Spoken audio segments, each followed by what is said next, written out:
Want to create an abundant and meaningful life you're proud of, but don't know where to start? You're in the right place.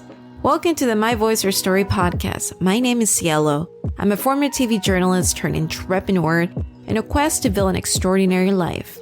I believe that success is a direct reflection of our daily routine and choices. So join me as I engage in unfiltered conversations with the most influential minds of our generation to learn their secrets to a thriving life. If you want tangible tips on how to cultivate habits that will transform your life spiritually, financially, and emotionally, you got to keep listening in. So let's get started.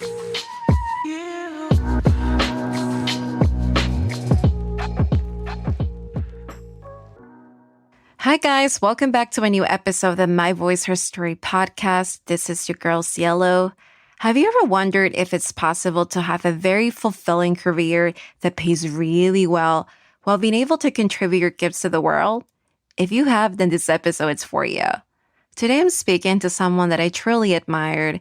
Her name is Rha Goddess. She is the entrepreneurial soul coach behind hundreds of breakthrough change makers, cultural visionaries, and social entrepreneurs. From multiple New York Times bestsellers to multi-million-dollar social enterprises, Rha's unique methodology has empowered a new generation of conscious entrepreneurs to stay true, get paid, and do good. Rha's best-selling book, The Calling, provides a 6-step approach on how to find your true purpose and redefine success. So she's going to share that step-by-step blueprint with us today. We're also going to talk about money. Majority of people tend to have a very negative relationship with money. So Rha is going to provide us with tips on how you can transform that relationship to attract financial abundance. But before we begin, really quickly, if you're an entrepreneur with a 6-figure business or more and you want to increase your digital presence to take your business to the next level, we are here to help you. BlendTW, the media company that produces My Voice Her Story, provides SEO, content strategy services that can help you improve your rankings in Google within 6 months. We also offer other marketing opportunities such as sponsored content through the BlendTW publication, which reaches more than 500,000 people per month. So if you want to skyrocket your sales or increase your brand awareness, head to blendtw.media and fill out our contact form for a free consultation today. You can also send us an email directly to team@blendtw.com. Space is very limited, so book your consultation now. Back to the show now. Let's begin. Hi, Rha. Hi, Cielo. Thank you so much for being here. It's my joy, beauty, my joy. I'm excited to talk to you. I'm really excited. Before we start, do you want to introduce yourself briefly to our audience? Sure. So what's up, everybody? My name is Rha Goddess. I am an entrepreneurial soul coach, and I'm sure Cielo and I will talk more about what that means in a minute. But I'm also the author of the book, The Calling, and the founder and CEO of Move the Crowd. And it's my joy to be here. It's a joy to have you here. Before we get into our conversation, I just want to tell our audience the way I connected with you. And it happened a couple months ago.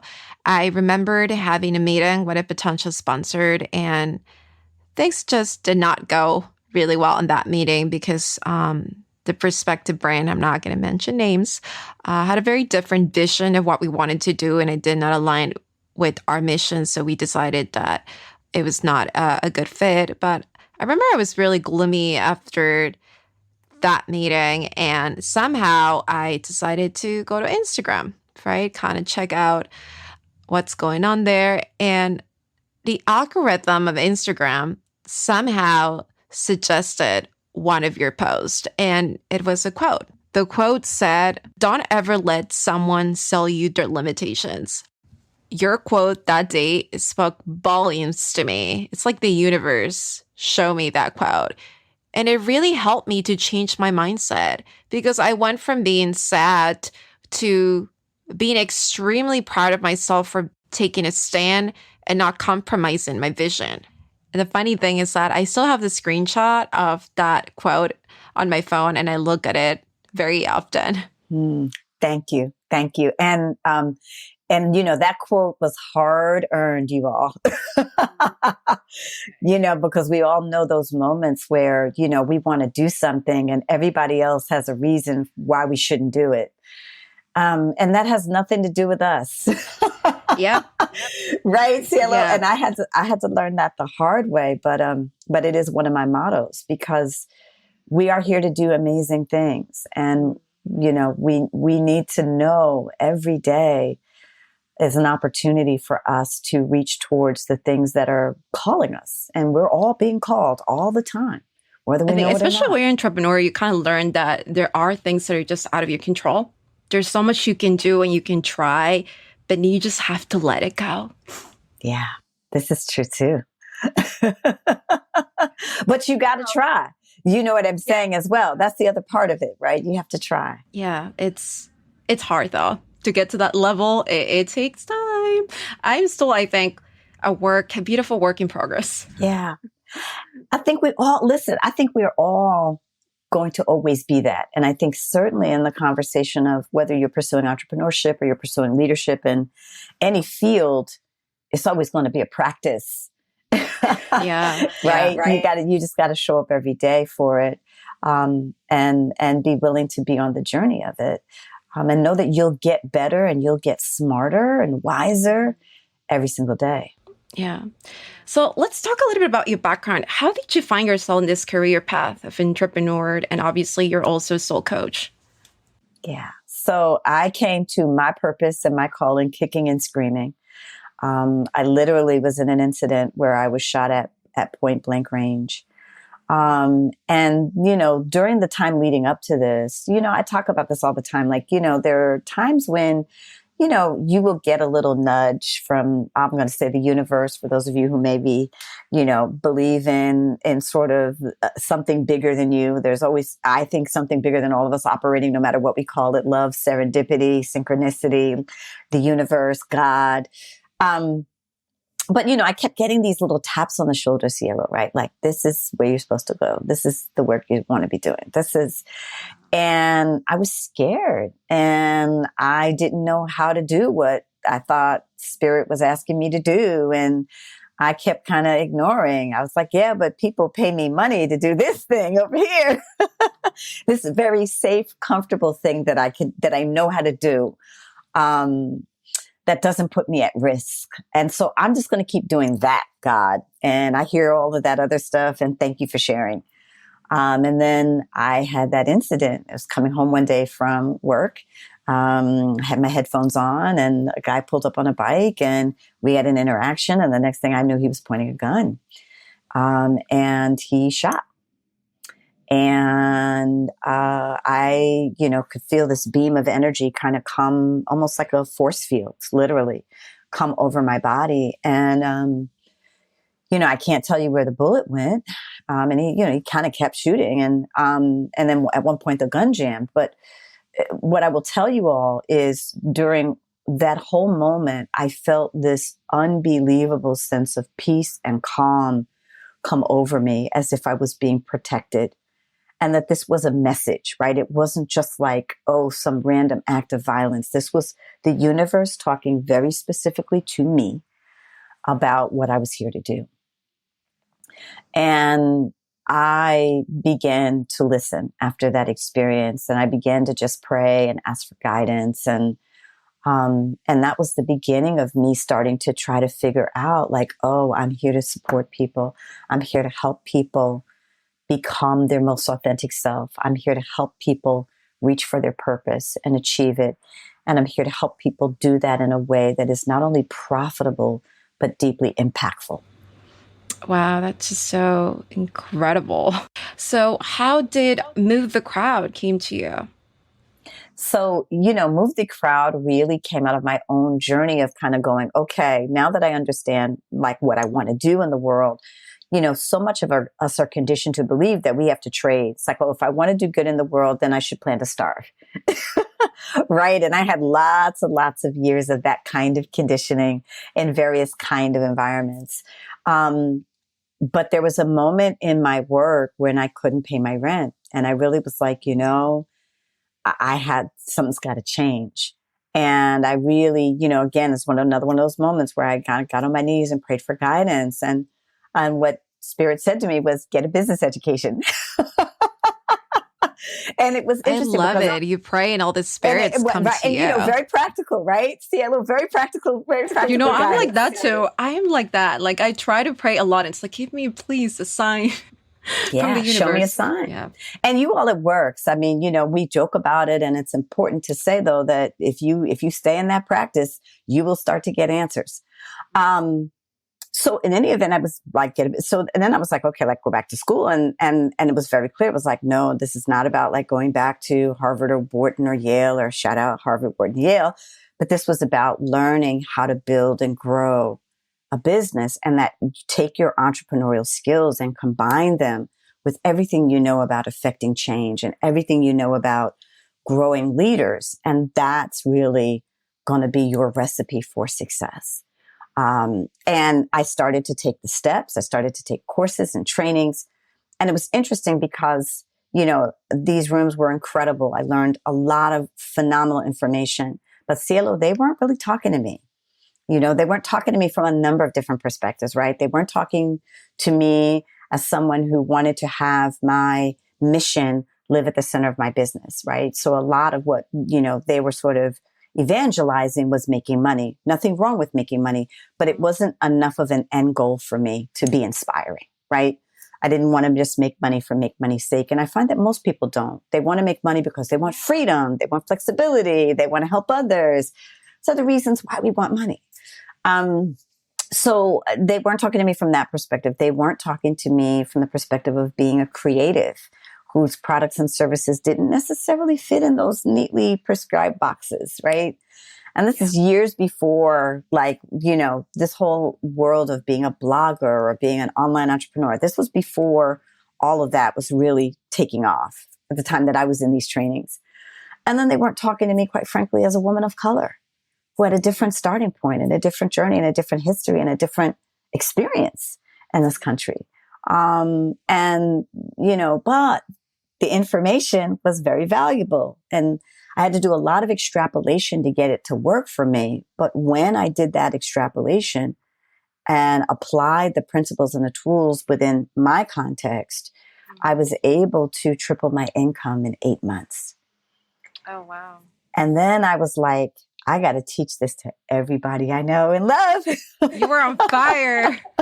And that was really the beginning of Move the Crowd, So we work with people who are purpose-driven. Anyone who wants to make a difference in the world, who wants to use their talents and gifts, whether that's through a product or a service or an experience.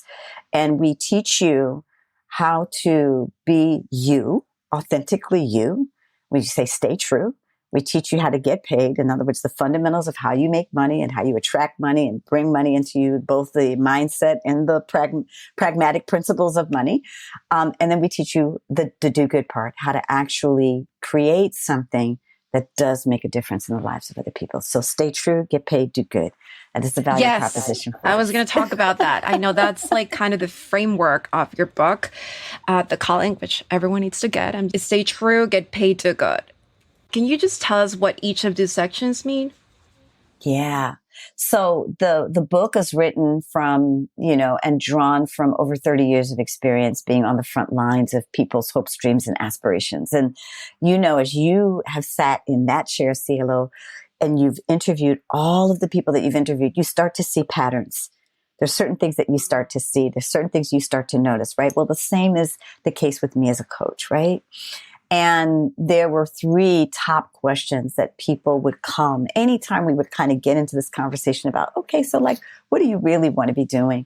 There would be 3 concerns that I would see come up over and over and again. And the book is really designed to address those 3 concerns, right? So the first concern is, who am I?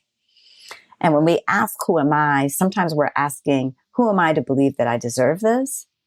Who am I to believe that I can do this? Who am I to believe that people will show up for it? Who am I to believe that I will be successful if I try? All these questions. And there's something about our relationship with ourselves and the way that we perceive ourselves that either has us feel very capable and able or not, or has us feel worthy and entitled or not. And all of us grapple with this, especially in the context of our mainstream culture. The truth is that a lot of us don't feel secure or confident, and certainly not all of the time. So the Stay True part of the book is really about walking you through a transformative process that really helps you come home to yourself and to recognize all of the talents and the skills and the abilities and the brilliance that you bring. And it helps you work through, like, wow, what are the messages that I've received personally? And then what are the messages that I've received societally that maybe tell me that certain things are not possible, that I'm willing to now challenge. I'm willing to get on the court around. I'm willing to see the value in who I am and what I have to offer. And I'm willing to show up as me, because that's the only place I can really be the greatest expert, right? I also want to say that when we show up as our true selves, that's the place where we get to make our greatest impact. And that's the place where we get to achieve our greatest success. Yeah. And what's like the starting point? Like if I were to say, okay, I want to change my life, I'm tired of feeling that I'm not good enough for things, what would be the starting point? So the first conversation that I have with anyone who comes to me with that question, and certainly it's the first conversation that we have in the book, which is really, you have the power to co-create a different life. In other words, if you don't love what you're currently experiencing, you have some power to change it. And the first thing you have to do is start to pay attention to what it is that you believe. And that is the foundation of everything. There are things, Cielo, that we know we believe, right? We're in conversations like, okay, I know that I believe that women are strong, or I know that I believe that if I put my mind to it, I can really achieve. But there are things that we believe that we don't even know we believe about ourselves, about others, about the world. And it isn't until we meet a challenge that sometimes we can see that belief, or sometimes we meet a challenge and we have a struggle and we don't even know why we're struggling, because we have no idea that there's this belief operating in the background that's guiding the way we think, it's guiding the way we feel, and it's guiding the actions we take and the choices we make, which give us a particular result, right? But kind of keeps us stuck in a certain pattern or a certain loop. So I guess awareness, right? That would be the first step, understanding your belief system. Yes, 100%. And to ask yourself, what are the things that I believe that really support me? What are the things that I believe that really empower me? And then what are the things that I believe that might be getting in my way? Nice. And how do you go from that to deconstruct and try to create a different belief system that can get you where you want to be? Yeah. So now we kind of walk through the steps of each of these sections: the stay true, the get paid, the do good, right? There's a 6-step protocol that I work with folks through that supports you in transforming any limiting conversation, right? And so the first thing, awareness, we all understand this. Second step, acceptance. And this is a hard one. Because very hard. Sometimes when we see something that's happening that's unflattering, there's 2 things that we tend to want to do. One, we tend to want to avoid it. Like, that really didn't happen. We're so good at that. Or, did I say that? I don't think I said that. We want to defend, right? Oh, man, yes. The second thing that we do when we see it is we beat up on ourselves. Oh, man. You're speaking to me right now. Like, how could I have done that? I can't, we go, you guys know, we go to all the different places, right? And, often we get stuck there, and it's our inability to be able to move out of this place of either denying or avoiding or dismissing or chastising, blaming, judging, beating up, complaining. Our inability to get out of that doesn't enable us then to continue to grow. Right? So I want to say to all of you, it isn't enough to just be aware. You actually have to do something with the awareness. And that second step of acceptance is about being willing to confront it, to tell the truth about it, and then to make a decision about whether or not you want to continue to have that go on or whether or not you want something different. right? So this awareness is important because it supports your ability to choose. And you do need to actively choose if you want something different. Otherwise, you need to understand that you are actively choosing more of the same, right? So it's kind of like I'm wearing blue pants. If I don't decide to change my blue pants and put on black pants, then I'm going to be in blue pants. And if I don't like blue pants, well, then I'm going to have to deal with the fact that I'm in blue pants and I'm unhappy. Right. And so that's... People sometimes, are scared. Yes, it is scary. Let's talk about that. It is scary to change pants, but this is part of the muscle that we have to build within ourselves if we really want to live our life on our terms, right? It takes courage. I don't want to, sugarcoat it at all, beloveds. It takes courage, right? So the second step is acceptance. Like, okay, I see this. I tell the truth about this. I got this going on. I don't like it. I want to change it. Third step, forgiveness. Forgiveness. Another hard one, right? A very hard one. Yeah. For a lot of people, I think. Yeah. When we have incidences or situations that have occurred where either others have done things to us that have not been good, or whether or not we've done things or allowed things. And I find often, Cielo, when we get here, forgiving ourselves is the hardest. We know this, but it's it doesn't make it any less true. Forgiving ourselves is the hardest, whether it's we were in a situation and someone took advantage of a situation and it had a very negative impact on us, or we did something, we made a mistake, right? We carry a lot of shame, a lot of guilt. We feel like we have to punish ourselves forever around whatever that mistake is. It's very, very, very hard to let go. And the truth is we've never been taught how to let go, right? And so in the book, I walk you through a 4-step practice, a ritual for how to forgive, release, and let go. And I actually give you the etymology, meaning the foundation of the word forgiveness. And so, one of the ways in which we translate forgiveness is it means to give up the right to punish yourself and others. Right? Whoa, that's so deep. So we spend a little time here, y'all, because some days, Cielo, you might come in and some days you might be like, okay, on a scale of 1 to 10, I'm a 3.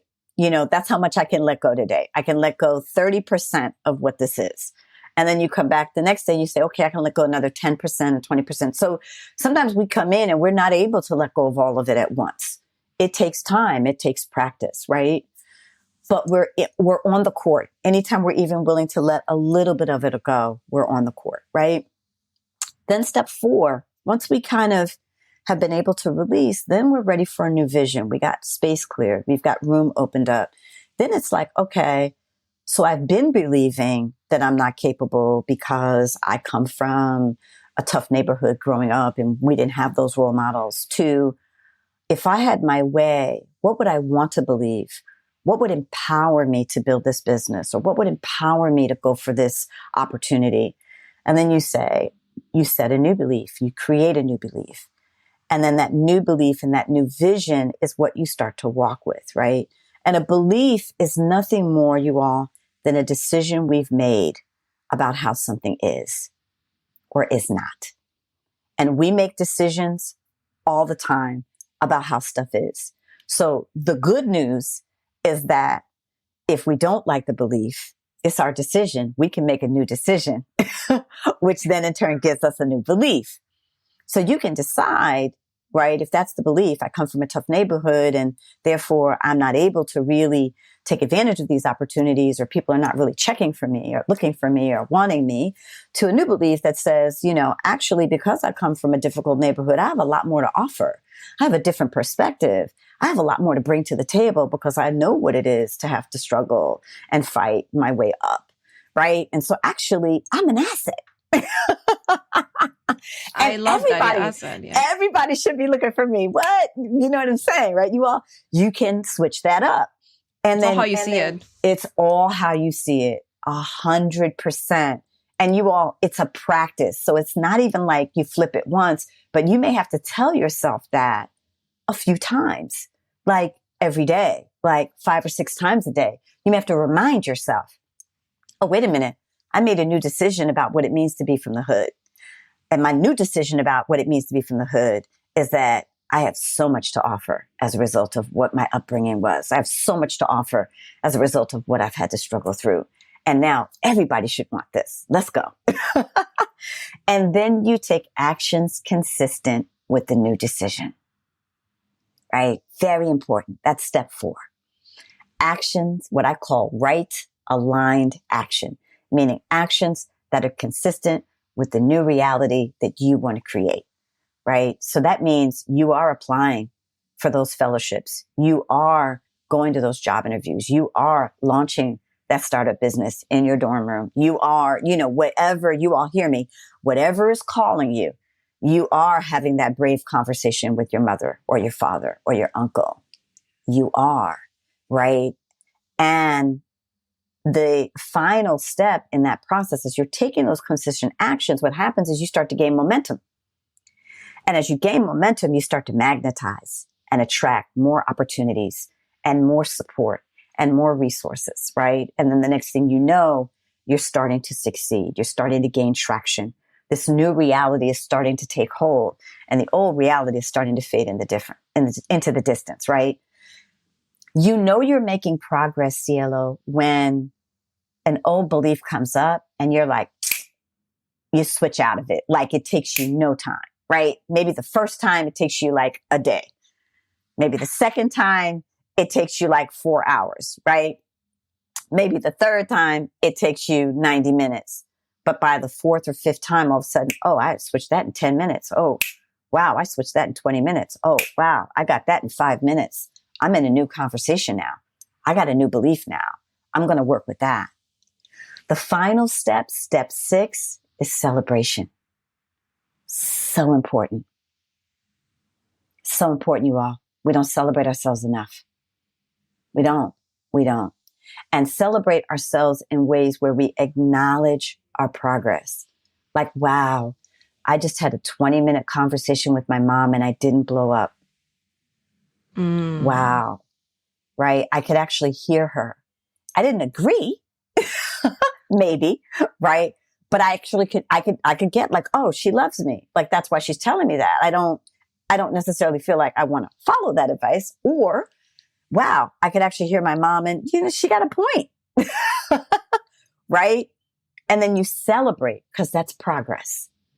Anytime you're growing, anytime you're taking little steps, I don't care how small, forward towards your true self, towards what you really want to be doing in the world.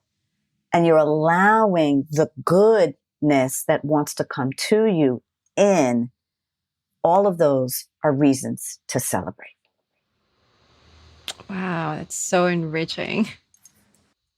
I've learned so much from this conversation. I was just like, wow, trying to process everything. Why do you think that we as humans tend to have an inherent need for control? We want to feel safe. Yeah. We want to feel safe, loved, and protected. That's beautiful. And we feel like if we can control it, there's a higher probability that it will work out that way for us. I have seen young people in their early 20s struggle the most when it comes to this issue because I have lived for 4 years in a very insulated bubble, which is college, where things tend to be predictable and you have control over all areas of your life. But when you enter the real world, it's a huge adjustment because now you find yourself realizing that there is so much that is out of your control. And it's just hard to live in the moment and to not worry what's going to happen tomorrow. When we're trying to control, there is no room or space to enjoy. We're not present. We're in the past. And this is an important thing to know, you all. When we're controlling, we're really in the past. And what we're basically saying is that I want to make sure that this doesn't happen again. So therefore, I'm going to manage it. Right? And then the truth is, you all, of course, we can't control There are factors outside of us that we can't control. But there's a lot going on inside of us that we can, that we do have agency over. And this conversation we're talking about, this 6-step process I talked about, those are the places where you have agency. You can make a new decision. You can forgive yourself, right? You can act. You can make choices that are consistent with what you want to have. Especially how you respond to them, right? I think that there's so many things to trigger us. But once you're rewired and you understand that it's out of your control, you little by little become comfortable with the unknown. Yeah. And the rewiring that you're talking about comes from practice. It comes from making new choices. It comes from making new decisions. And it comes from practicing through those actions, practicing those new choices and those new decisions until they become second nature for you, right? And it's like with anything. If you're playing a sport, you start playing tennis. You want to be really good at tennis. Man, I got to be on the court. Yeah. I got to be swinging the racket. I got to be hitting balls. I got to be serving. I got to be sparring. I got to be practicing. It's the same thing with this, right? You got to be on the court, awake and aware in the present moment, understanding what's happening. And sometimes we can do it in the present moment, but sometimes, Cielo, it happens after, right? Where we go through the very difficult experience and then we're going like, man, that was really shitty. Now let me look and understand what went happen here. How did I get here? Yeah, we were having this conversation right at the beginning of the show, how people go through life like zombies, not very conscious of the decisions that they make because they never truly ask themselves if that is what they really want or if the action they're taking is serving a purpose. It's scary. People don't want to think about that. People don't want to have a hard conversation with themselves. And we have to. And it has to be priority number one, right? It's why it is the first section of the book, right? And I'm taking that question that we asked, like, who am I? And I'm actually turning it around and saying, yeah, who are you? Let's find out. Yeah. Because you are so much more than you all think you are. Yeah. And this is not your ego I'm talking about, right? Because I know, listen, a lot of us have also been conditioned to play it cool and be fabulous and all those wonderful things, right? And there's a lot of pressure to do that, especially when we look on social. There's so much pressure to do that. This is not that. This is saying that at the core, at the center, at the heart of who you are, you're incredible. And you owe it to yourself to find that out, to discover that, to get to know who you really are for you. Yeah. What's your tip to learn to filter and basically turn down all those just voices, right? You say in social media, I think it's like a double-edged sword. On the one side, yes, it's a great way to connect with people, but it also brings a lot of anxiety. All these people trying to create a perfect alter ego, basically showing the world they have perfect lives, and it's just far from true. You and I know that Instagram, it's a great tool to connect with people and to conduct businesses. But if you're young and if you don't really know who you are yet, it can be very detrimental to your mental health because it puts so much societal pressures on you and ridiculous expectations that are so toxic. What is your advice for anyone out there that is having a hard time detaching themselves from social media, even though they know that it's affecting their mental health? You must, you all. And again, this is one of the things that I talk about at the very beginning of the conversation in the book. You have to carve time and space for you, where you are not on any device, where you are not at anybody's beck and call, where you are not solving anybody else's problems, because we do a lot of that too, right? Or trying to figure out the theory of relativity, because I know when you're in school, right, you got lots of homework, but you have to have you time to just be and listen and discover and explore your own thoughts and your own feelings. Not in a way that is comparative, right? Because so much of what you're talking about, Cielo, is this addiction. And I'm going to call it an addiction, right? Because we've all been indoctrinated to have it, to constantly comparing ourselves to somebody else's standard of what success looks like, or somebody else's standard of what it means to be powerful, or somebody else's standard of what it is to be beautiful. Yeah. And we have to consciously unplug. We have to learn how to unplug, And so like, I want to challenge you all, every single one of you all listening, start small. Could you just put any device down, and can you go 10 minutes? Just go to the bathroom by yourself one time without the device. I'm going to start practicing. Do you know what I'm saying? No, for real. You know what I mean? Like just 10 minutes and then grow. Wow. Okay. The next day, wow, that was really successful. If you find that you weren't successful, then drop it down. Go, okay, I'm going to go 2 minutes, no device. And I think there's something about starting to intentionally cultivate an interior world and an interior reality that does not exist, that does not consist of all of the noise and the distraction that we get from all of the channels and all of the things that are coming at us every single moment of every single day. Yeah. You know how I realized I was so addicted? I love the work of Arianna Huffington. She's incredible. She's done so much with her startup, Thrive Global. And there's one time she said that in one of the podcast interviews that she keeps her phone in a different room. So I try to do that. It was so hard. The first month, especially for like the first week, I would keep going back to my phone, and it just made me realize I was so attached and addicted to that device. Like I didn't even know. I feel like people sometimes are not even aware of how attached they are to social media, to like just being in their computer the whole day. It's crazy. And then I was like, I really need to change something here because this is not good. Like I have to have boundaries. But like you said, it's like I became aware that I was addicted to devices. And then I decided that I needed to build boundaries, which actually it's not easy to do, guys. I mean, nothing is easy. It's really a muscle. You have to stretch and you have to work every day, but it is possible with time. Yeah, it's absolutely possible. I mean, a dear colleague of mine shared a recent statistic with me that, just by virtue of having our phone on the table, that 40% of our attention is gone. Literally, like 40% of our attention is fixated on the phone just by virtue of having it on the table. We don't even have to look at it, you all. And think about it. How many times you're in a conversation where you just have to have it on the table? You have to just touch it, God forbid it beeps or dings or buzzes or whatever, right? Yeah. But there's something about like it becomes the security blanket for any interaction. And we want to start to just observe it, like not judge, not beat ourselves up, right? Remember I said to you all, step 2, be aware, like, oh, wow, what is it for me? Can I leave the room for 5 minutes? Is it possible? Right? But that time that you're unplugged is you time. It's time to nurture yourself.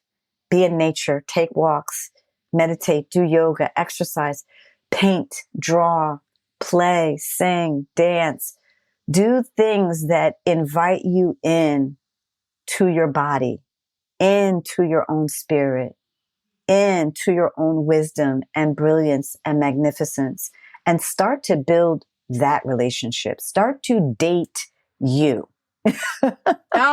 Yes, start dating me. Start to date you guys. That's what you have to do.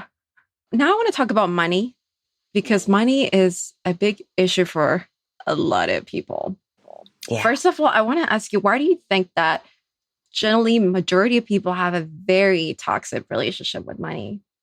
Yeah, we come from a global history that has actually indoctrinated us to not be empowered around our money. And it's important to tell the truth about this. We have personal histories, right, where we've inherited things from our parents or grandparents or others' influences around us that cause us to struggle with money. But I also want to say that there has been an economic system that has been built on a 1% thriving and a 99% not thriving. Yeah. And if you look at the state of our economy and if you look at the state of our world, I don't want you to feel like it's just you. All of us are struggling because we've inherited messages And we've been operating in economic systems that have not had our best interest at heart. True. It's tough to hear, right? But we can do something about it, just like what we believe about ourselves and what we believe is possible for us, that we can do something about it. We can do something about our relationship to money and our relationship to economy as well, right? And this is now we get to the second part of the book, right? And this is, the second question I get when people look at whether or not they think they can pursue their purpose and calling is, how can I pay my rent? Yeah. Right? It's great that I have this awesome idea. It's wonderful that struggle is real. You hear what I'm saying, right? Cielo, right? It's wonderful that I want to save the whales, but I got to eat. And, and that's often the number one reason is, if we can't see the money immediately, then we put it off. We have to survive, right? And so we have to engage in a process that enables us to reimagine our relationship with money. It's similar to, when I say, what do we believe about money? Does what you believe about money empower you, or does it not? And then are you willing to make some different choices and different decisions about what you want to believe, right? And again, for so many of us, we've been taught that it's scarce, right? We've been taught that certain people are more entitled to it than other people. We've been taught that you have to be a particular kind of smart to have money, right? Or we've been taught that you have to be popular, that you have to be desirable to have money. And I talk about love and money together all the time. Now, ask me why, Cielo. Why would I talk about love and money together all the time? Love and money. You got to love your money. Yeah. I believe that the energy of money is the energy of love. And when we're sharing our talents and our gifts with the world, that's our love. When we're bringing our brilliance and our magnificence and we're teaching people how to do things, or we're helping somebody solve a problem, or even when we're just there for a friend who's in distress, that's how we love. And all of us has a very unique and special way that we love people, that we love up on people, right? That we give, that we share. And we want to understand what that is. At the same time, we feel very confident giving. It's this back to this control piece, Cielo. When we're giving, we're in control, right? Because we get to say how it goes, and they just have to follow. Because, after all, they're receiving the brilliance, the brilliance, yes. The magic that we are. That's a good way to put it. I love it. But receiving is also about being loved. And a lot of us struggle with being loved. It's not easy to sometimes to let somebody in, to let somebody see you and know you in the most intimate, vulnerable way. But part of receiving and achieving wealth is about being willing to allow people in, right? We block because we want to protect. We want to ward off the bad. But the problem is the door that we build, or the wall that we build, also blocks out the good, right? It does its job very well. It doesn't let anything in. But that means that if we're not letting anything in, then that means we're not letting the good in either. And so if you find that money is a struggle for you, I want you to ask yourself, do I trust people? Am I willing to be more trusting? Do I let people in? Do I believe in the value of what I have to offer? I'm willing to share it all the time, but do I think that what I have to share is worth something? Wow. Am I sharing my gifts with people who love and respect me? This is a really important one, because a lot of us work in environments where we are not respected at all. We're not seen. We're not heard. We're not valued. We're not appreciated. We're slaving. We're working. We're putting it down. But especially in America. Come on. Yeah. No matter how much we do, we don't feel at the end of the day that the person on the other side gets it. And so I want you to start to pay attention, right? In college, I had classes where I was working, I had to work with professors, didn't see me for whatever reason, right? Maybe they didn't like my shirt or my hair or whatever, right? And that was a struggle, right? But you have to see you. You have to know your value. This is why that sacred time with you and you is so important. Yeah. You have to be clear about your gifts and the difference you make. And you have to be willing to be in environments where people are willing to celebrate you. People are willing to acknowledge you. People are willing to compensate you for the greatness that you bring. And it's so unfortunate because if you really think about it, how many people in America are trapped in a job that they completely hate? And they're not going to stop doing it because they just want money. They're like, well, this pays my bills. This is what I got to do. I don't have any other gift. I don't have any other talent. And it's sad. It's sad because if you really think about it, 80% of the time we spend it at work. We're always working, especially in a capitalist society. So what's your advice to people that feel trapped? They feel trapped. They're so tired and just not happy who they are. Maybe they're trapped in a relationship, trapped in a really shitty job, and they want to take a step to change that, but they're experiencing a lot of self-doubt. Yeah, resistance. Yeah, because, and I talk about this again, right, in the book. Your pain is your pain. It's comfortable to you. You know it. It's familiar. So even though it's painful, you still hold on because it's yours, And I think the resistance that we feel has everything to do with what we believe is possible and not possible, right? The entrenchment we feel has to do with the decisions we've made about whether or not we think we can get out of it. We also don't believe we have a choice. And this is where it gets difficult and challenging because we stay stuck often because we don't believe we have options. And so the first belief that we have to challenge is the belief that says we have to stay here. Even though I'm comfortable in the struggle, I'm comfortable with the suffering, right? The fact that I actually do have a choice is the first thing that we have to start to come to grips with. It's interesting. We're talking about jobs we hate or relationships where we feel stuck or stagnated or situations we're in that we know are not working for us. One of the things that I will say to you is starting to shift. We've been calling this era, this moment, the the great resignation, right? In other words, post-COVID, right? As we're starting to try to negotiate our way out of COVID, tons of people are quitting their jobs, right? Yes. Right? A lot of people. And it's because we've had 18 months to think. And as a result, a lot of people have gotten clear about what they're willing to do and what they're not willing to do anymore, right? So for the person who had the 2-hour commute each way every day, who's had the privilege to be able to stay home and show up in Zoom, as much as we don't love Zoom fatigue, that person may be like, wow, I just got 4 hours back a day. Am I willing to give that back? I don't think so. Right? Or, wow, I just realized that when I'm home, my environment is more peaceful. Whereas when I'm in the office, the energy in the office feels a little bit more toxic. Oh, yeah. It's always like that.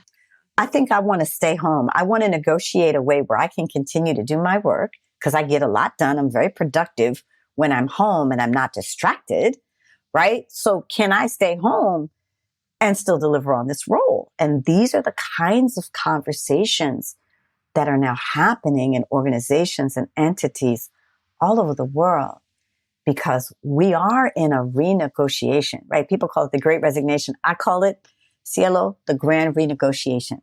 Wow. And I want to give you all permission to look at what you may want to renegotiate around when you consider the situations or the circumstances or the relationships or the roles or the jobs that are not working for you.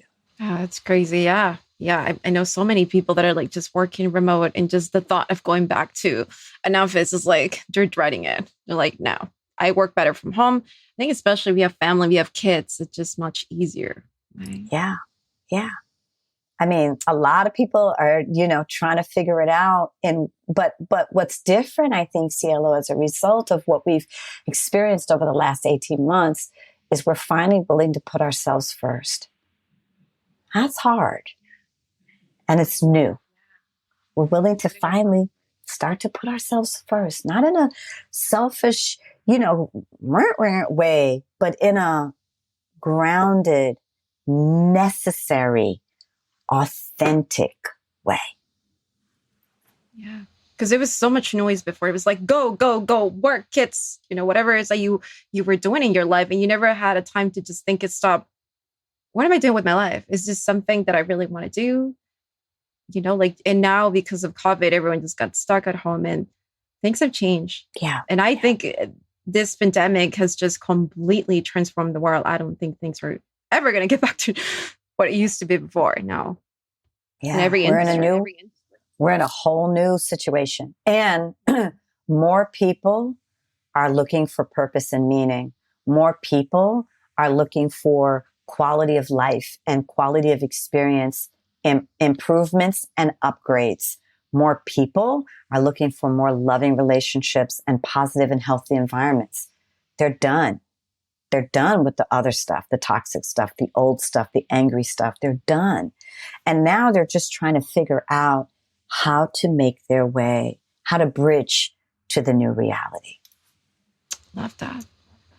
Oh, thank you so much wow. We've been through so many different topics, and I have a different whole awareness about just myself and how to operate in this world. So it has been very, very helpful. Before we leave, I usually like to end things on a lighter note. Yes. I mean, we've been talking about so much great stuff. We kind of have a fun round. So I wanted to ask you a couple of questions. If you had to pick a whole new different career, what would that be? I think I would be a beach bum. I am an artist, always at heart. And one of the things that I'm relishing at this stage in my life is quiet space and nature and just time where I don't have to be in a million meetings. I'm not scheduled to the eye teeth, and I think this, for me, I always joke and have threatened many times to just go to find a quiet beach and sell paper mache flowers or mangoes maybe, or so I think there's something in there. So is there a hobby you have right now that it really helps you kind of unwind yourself and just enjoy the moment? Yeah, I dance. Yes. A new thing from the pandemic is I dance now every day. I try to find, even if it's just 10 minutes or 15 minutes. And shout out Steezy.co. I have different platforms that I use, that help me get my dance on. And it makes a big difference to move my body. Really does for me. Working out is so great for your mental health always. So now I'm going to ask you a My Voice Your Story question. What is your definition of an abundant and meaningful life? It's one where you really get to be who you really are. And you get to experience the joy and the freedom of just being you, and the incredible value of just being you. And I believe the more that we are willing to come home to ourselves, the more that we are willing to show up as our true selves, the more that we have the opportunity and the potential to reach true success. I actually believe that's where your greatest success is it lives with you, being you, doing you, bringing what only you can bring, being only who you can be. Understanding your gifts, right? Really. And sharing your gifts with the world and letting the world love you in return. Yes. Letting the world love you in return. And it's crazy to think that it's so hard for us to let people love us unconditionally because we feel we're not good enough, that we don't deserve it. It's sad. I think the first step to live to your fullest potential is to work on your inner self and learn to love yourself unconditionally. The biggest and best bet you can ever make, you all, is on you. Just know that. You are your greatest investment. You're worth it. You are worth it. Wow. We need more people like you in this world. Rha, for anyone that wants to connect with you, where can they find you? Yes, so I am on the gram. As we talked about IG, I am on the gram at Rha Goddess, and it's RHA Goddess. I also, every 2 weeks, every second and fourth Tuesday of the month, I'm on Facebook. I do a Facebook Live for my community. It's just an opportunity to come and have deep conversation. We reflect on everything from the state of our world to very specific topics like permission, right? Like healing around money. And I'm in a money segment right now, doing a lot of work in celebration of a new product that I just released called Making Money, Making Change, which is on Audible, which sounds true. But I'm usually between Facebook and Instagram are the places that I spend the time and do the work. And I like Insta because, we get to do the quotes and the memes and share the images that hopefully are uplifting and motivating. But I also come live on Instagram from time to time. But then Facebook is really like, I get to sit down with you. We get to spend an hour every 2 weeks. And so, my joy would be to see you there if it feels if it calls to you. Yeah, we might actually have an Instagram live. Oh my God, I feel like so many people would benefit so much from your wisdom. If there's one thing, because we basically cover so many different topics, if there's one thing that you want our audience to take away from our conversation, what would that be? That it begins with you and you and you. And the more that you can find yourself and love yourself and see yourself. And that requires space and time with you and you. And I know some of us are a little scared to be alone. Let's be real, especially if we're having a hard time. I think, Cielo, you mentioned feeling the anxiety. I think all of us, and I really want to say this, you all, that you are so not alone. If you've been feeling anxious, if you've been feeling depressed, if you've been feeling out of sorts, you are so not by yourself. And doing the things that calm your spirit, doing the things that nourish you are so important. And that's everything from your exercise to your time in nature to even what you eat, right? And what you take in and what you consume. And pay attention to that, you all. What kind of content are you consuming? Are you consuming content that empowers you and inspires you? Or are you consuming content that makes you even more anxious or more afraid? I want you to start to notice, right? I want you to start to do the things that bring you joy, even if it's just 5 minutes a day. All of this is about self-love and self-nurturance. And you start to develop those practices, right? And so for me, over time, over the years, I've developed daily practices and I switch them up from time to time, but always those first 90 minutes of the day belong to me and God. First 90 minutes, you guys. Start small. Maybe it's 10 minutes for you, but start to carve that time and that space and start to really love up on you and start to build that intimate, loving, genuine relationship with you and you. Priority number one. Thank you, Rha. You're a gem. Seriously, a gift to all of us. Well, Cielo, thank you for Mother Nature.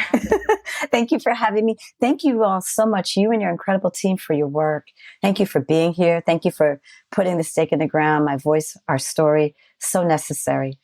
So appreciate you. Thank you, guys. Have a nice week. Bye, guys. That is all for today. Thank you so much for tuning in. Don't forget to subscribe to our podcast. We have an incredible lineup of guests, so you're not going to want to miss any of our episodes. Also, connect with us on Instagram and join our Facebook group at My Voice Her Story for more tips on how to live your best life. Until next time.